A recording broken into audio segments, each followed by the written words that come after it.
My dear students, how are you? I am Professor Iqbal Hossain. Today, the topic I am going to talk about is Agamemnon. Specifically, I'll talk about the role of Clytemnestra in the tragedy of Agamemnon. So, this is a text included in the fourth year honors International University. So, before going to the discussion of Agamemnon, I'd like to give you some ideas about the Greek mythology. In the marriage of Thetis and Peleus, all the gods and goddesses were invited except Eris. Eris is the goddess of strife or conflict. Eris, the goddess of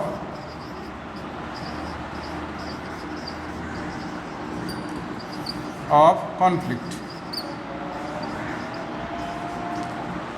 So Eris is hated by all gods and goddesses. She was not invited. So Eris got very angry. She put an apple, golden apple, and the three goddesses claimed the golden apple. There was an inscription writing on the apple for the most beautiful. So three goddesses claimed the golden apple: Hera, Pallas Athene, and Aphrodite. The matter was brought to the notice of the chief god Zeus. Zeus suggested them to go to Paris, the handsomest man in the world. So Paris is to judge them. Paris is to judge who is the most beautiful. So first came Hera. So Hera wanted to bribe him that if she selected the most beautiful goddess, then she will empower him. Paris will be king of kings. But Paris was not satisfied. He was not pleased with this offer. Then came Pallas Athene. Pallas Athene or Athena told him, if you select me to be the most beautiful, I'll give you knowledge. Even then, Paris did not accept the offer. Finally came Aphrodite or Venus. Venus offered him the most beautiful woman in the world, and readily Paris agreed to this offer. So she was selected the most beautiful. Now, a few years later, Paris was selected as the envoy by his father Priam and sent to Sparta, and Menelaus was the king of Sparta, Helen's husband. So Menelaus was not present. So Paris took an opportunity with the help of Aphrodite. Paris seduced Helen and took her to Troy from Sparta. Menelaus' brother Agamemnon and other kings and princes demanded that Helen must be returned, but Paris did not return her. So a war was inevitable. So there was a war between Troy and Greece. The Greek side was led by Agamemnon, and in this war, some famous kings, some famous princes took active part, especially Odysseus or Ulysses. So Ulysses played an important role in this war. Now they are supposed to start their journey, start their voyage, but their ship remained stagnant. The wind dropped, the ship did not move forward. So Calchas, the soothsayer, Calchas is the soothsayer who was asked about the incident Calchas suggested them that Iphigenia, the daughter of Agamemnon, must be sacrificed if they want favorable wind. So Agamemnon was in a dilemma. How should he kill his own daughter? And on the other hand, it's a question of national, prestige, national honor.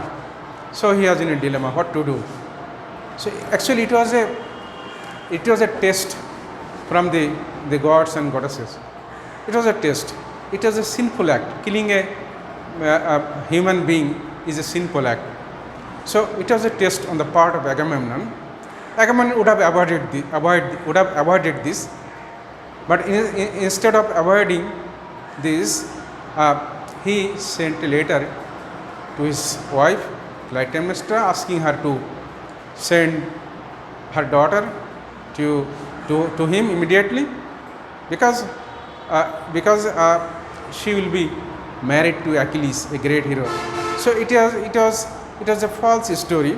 Actually, she is not to be married with Achilles. She will be slaughtered. She will be killed, so that they can get good weather, good wind. So as soon as Clytemnestra sent Iphigenia to Aulis, she was slaughtered, and they got favorable wind. Their ships, they set their ship. They set their ship, and they besieged Troy for long 10 years. So finally, the Greek side became victorious, and the Greek soldiers, the Greek troops burned so many buildings, killed so many people, they destroyed so many temples, and this angered the gods and goddesses. This act of mass killing, destruction, and sacrilegious act of destroying temples infuriated the gods and goddesses. Anyway, Agamemnon became victorious. Agamemnon, along with Cassandra, Paris' sister, they came back to Argos. Clytemnestra was duly informed that Iphigenia has been slaughtered, has been killed. So Clytemnestra, in absence of Agamemnon, was living with Aegisthus. So she developed an illicit love relation of Aegisthus. Aegisthus was a family feud, family enmity between Aegisthus and Agamemnon. Clytemnestra, in absence of Agamemnon, was maintaining an illicit love relation with Aegisthus. Clytemnestra wanted to take revenge on Agamemnon because her very dear daughter has been killed. Now, what is important? She is very calculative. She is very intelligent. So one thing I would like to see in this connection, that the elders, that is the chorus, mentioned that although Clytemnestra is a woman, she has a man's heart. She is very intelligent. So in order to get the arrival of Agamemnon, she set a guard on the roof of the palace. One thing. Another thing is, she set persons at different points, and they will send signals by a relay of beacons, by a relay of beacon light. So months before the arrival of Agamemnon, Clytemnestra came to know that Agamemnon is coming. So Clytemnestra took necessary precautions, necessary arrangement, so that he can be murdered. So Agamemnon came back along with Cassandra. Cassandra is his paramour, concubine. Actually, Cassandra had divine power of prediction. When Agamemnon came, Clytemnestra and Aegisthus planned to murder him. Before that, Clytemnestra put a red carpet. So, there was a conception, an idea that human beings cannot walk on the red carpet. This means the hubris or arrogance or pride. Agamemnon was requested to walk on the red carpet, but Agamemnon did not want to walk because this will anger, infuriate the gods and goddesses. So as Clytemnestra was repeatedly asking him to walk on the red carpet, finally he was convinced and he walked on the red carpet. So this is an act of hubris or pride, and this angered the gods and goddesses. And finally, so one thing in this connection I'd like to mention that Cassandra had the power of forecasting. She could see that something very dangerous, fatal is going to happen.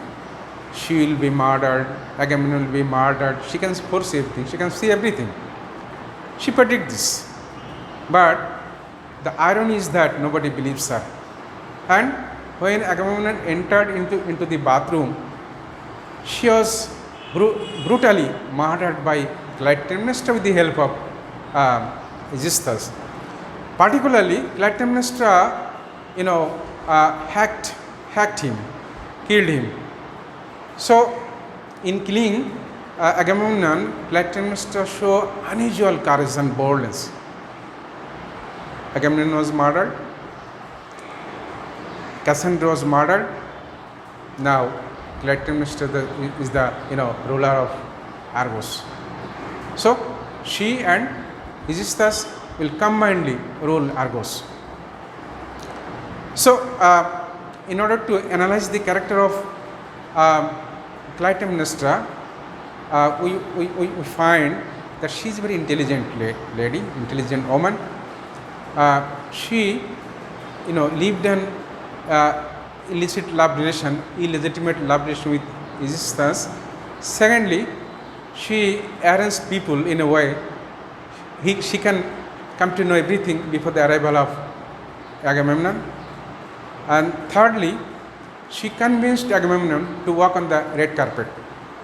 And Agamemnon was compelled, to some extent, he was compelled to walk on the carpet. So, what is very clear is Clytemnestra is a very, very intelligent woman, very clever, very shrewd, very cunning, and she had, all the ingenuity of a man. So Clytemnestra, although the play Agamemnon the title is the Agamemnon, but as a matter of fact, Clytemnestra is the main character. She is the protagonist. So she plays her most able role, most clever role to murder Agamemnon, and finally she was successful in killing him. Another thing is Agamemnon has some flaws in his character. He would have avoided the slaughter of Iphigenia. So God tested him. God gave him an offer. He would have avoided. He would not have killed Iphigenia. So he committed a very, very sinful act by killing his own daughter.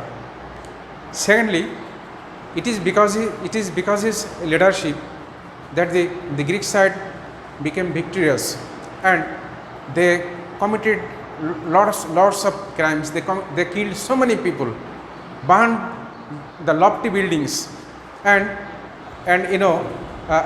committed irreligious, sacrilegious acts. And another thing is he spoiled the marriage bond. He brought with him Cassandra, his concubine. So he has faults. tragic flaw in his nature. So, actually, this play Agamemnon, in this play Agamemnon, though the title is Agamemnon, the main character is never Agamemnon. It is Clytemnestra who dominated this tragedy. So, we can say Clytemnestra as the protagonist of this play Agamemnon. So, I have just tried to prove that the main role was played by Clytemnestra, not Agamemnon. So, okay, thank you, my dear students. I have just tried to make my points clear that Clytemnestra made the most dominant role in the play Agamemnon. Okay, thank you very much.